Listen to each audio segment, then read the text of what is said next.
illustrato i passaggi procedimentali non banali che siamo riusciti a scontare. Credo che insomma, in particolare l'assestamento di bilancio ha stanziato un'anticipazione dei 2,5 milioni di euro che consentirà di partire con l'attività progettuale. Ecco come apparirà il nuovo campus che sorgerà nel polo ospedaliero di Cattinara. Fornirà 27 aule con capienza variabile, 17 laboratori e ben 80 spazi di studio per i ricercatori del Burlo Garofalo, oltre a numerose moderne strutture di supporto. Questa è una delle opere che andrà a completare l'intervento di ampliamento e adeguamento del comprensorio ospedaliero di Cattinara.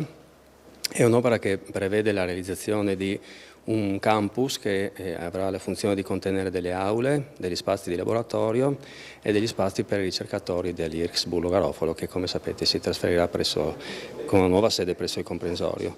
Il progetto è stato illustrato dal direttore generale di Asugi Poggiana insieme al direttore tecnico dell'azienda liberale, al rettore di Lenarde e agli assessori regionali Riccardi e Rosolén. Un nuovo tassello che completerà il quadro dell'offerta del polo ospedaliero con partenza dei lavori tra il 27 e il 28 e durata prevista di 3 anni.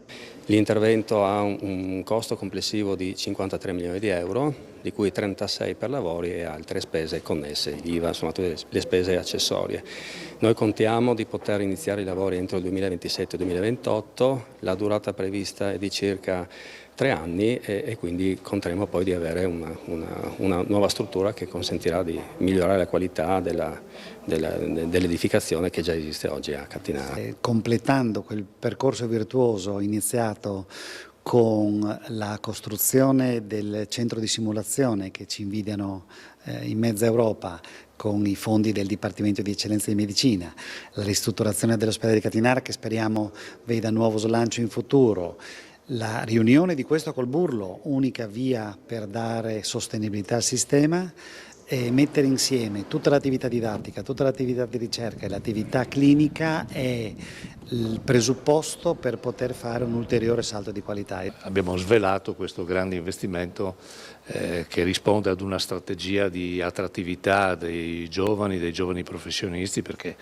le migliori condizioni per poter studiare, lavorare e avvicinarsi a questa importante professione ovviamente è estremamente significativa, quindi per noi oggi è una giornata importante. Abbiamo voluto rappresentare questi passaggi con l'approvazione già ottenuta nel nucleo di valutazione e la copertura possibile attraverso le misure che sono già state approvate dal Ministero della Salute, insomma un lavoro che prende corpo.